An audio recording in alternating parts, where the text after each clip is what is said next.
A few hours before the kickoff at the Besiktas Stadium, the camera captured two fans of the German team relieving themselves in public, choosing the Mustafa Kemal monument in the Dolmabahce area as the spot. The football final in Istanbul was overshadowed by an act of German fans who desecrated the Mustafa Kemal monument. Turkish society erupted in a nationalist frenzy, demanding respect for the symbol of their founder. However, for Greece, Kemal remains the bloodthirsty architect of genocide and uprooting, making every Turkish tear for his monument completely irrelevant. The incident proved Turkey's fragile, inward-looking mindset, with Ankara consumed by internal passions, while the essence of the night was Aston Villa's fair victory. The historical truth is cynical. No one is moved by the insult to a symbol of genocide. The Libyan National Army, led by Khalifa Haftar, was secretly reinforced by Russia with state-of-the-art ST-72 B-3M model 2025 tanks and BMP-3M armored vehicles. As revealed by OSINT analysts, the new Russian weapons spotted during exercises of the elite Omar al-Mukhtar division have factory-installed anti-ballistic features, KOP, cage armor, and additional protection, reliqued ERA, and electronic warfare systems for neutralizing FPV drones. This strategic move by Moscow shifts the balance in the Mediterranean and curbs Turkish penetration, despite internal reactions from Russians and Russian mill bloggers about shortages in Ukraine. The strengthening of Haftar is a necessary barrier to Ankara's expansionist plans regarding the illegal Turkish-Libyan memorandum, directly affecting the security of Greece and Crete. Ibrahim Karagül, a close advisor to Erdogan, is issuing fierce threats of violently changing borders in the Aegean and Thrace, challenging the post-war international order. Connecting the crisis in the Straits of Hormuz with the eastern Mediterranean, the Turkish analyst claims that Turkey must go on the offensive by crushing the Greece-Cyprus-Israel axis. He describes Greece as Israel's puppet and demands the revision of the status of the islands and Western Thrace. These statements reveal Ankara's intention to impose fate's accomplice through military confrontation, believing that the global balance of power has been reset. The French government, through Interior Minister Laurent Nunez, is officially targeting the Turkish Islamist organization Militaris, including it in the new bill against separatism. The move aims to criminalize the infiltration of radical groups into public institutions and local bodies.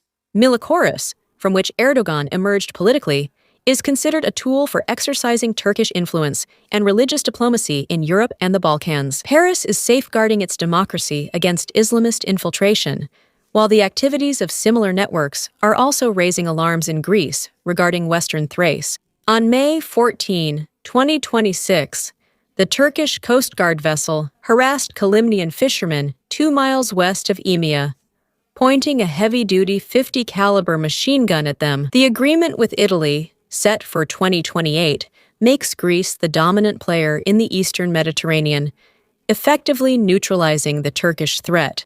The era of the old fleet is ending, and a renewed naval force is seeking the Arctic city in patriotic uniforms, moving forward with the permanent deployment of a pair of 2005 squadron fighter jets in Carpathos. This move secures the southeastern Aegean, eliminating response times to any Turkish provocation along the Crete-Dodecanese axis. Military sources clarify that the redeployment follows purely operational criteria of rational management and not panic. The Hellenic National Defense General Staff applies the same unified theater of operations philosophy in Cyprus by maintaining the F-16s, sending a clear message to Ankara that Greek deterrent power remains unwavering and flexible, ready to crush any revisionist ambitions. Turkey is trying to exploit the withdrawal of the Greek patriots from Carpathos and Didymoteicho for propaganda purposes, calling it a result of its own diplomatic pressure within NATO.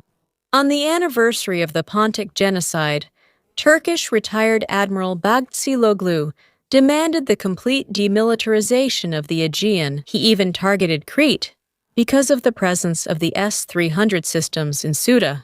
Athens clarifies that the relocation was done exclusively for operational reasons, rejecting the Turkish claims. Ankara, through the Blue Homeland Doctrine, seeks the geopolitical division of the Aegean at the 25th meridian.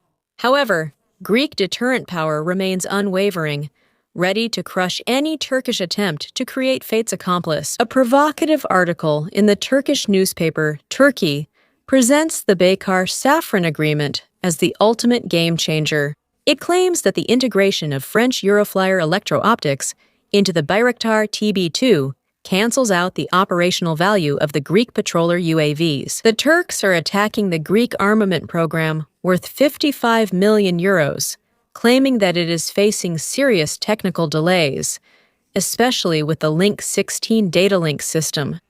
The article even exploits French order cancellations for the patroller in order to sow doubts about Athens' choice. Ibrahim Karagül, a close associate of Erdogan, sparked a storm of reactions by publishing a map that envisions the re-establishment of the Turkish Republic of Western Thrace. In his new anti-Greek rant, the editor-in-chief of TR Haber threatens with a redrawing of the borders in the Aegean, which he calls the Sea of Islands, and the return of the Greek islands to the motherland. The pretext he uses is the strategic cooperation between Greece and Israel at the Greek-Turkish borders.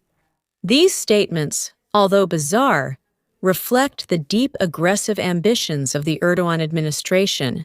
They function as a lever of psychological warfare and geopolitical messianism, proving that Ankara seeks complete overhaul of Eastern Mediterranean security architecture. The Libyan National Army, led by Khalifa Haftar, was secretly reinforced by Russia with state-of-the-art ST-72B3M tanks model 2025 and BMP-3M armored vehicles. As revealed by OSINT analysts, the new Russian weapons spotted in exercises of the elite Omar al-Makhtart unit come with factory-installed anti-ballistic systems. Features include relict armor, ERA, and electronic warfare systems for neutralizing FPV drones. This strategic move by Moscow shifts the balance in the Mediterranean and slows down Turkish expansion, despite internal reactions from Russian mill bloggers about shortages in Ukraine. Thank you for watching us. To be the first to receive all the latest updates, please like and subscribe to our channel.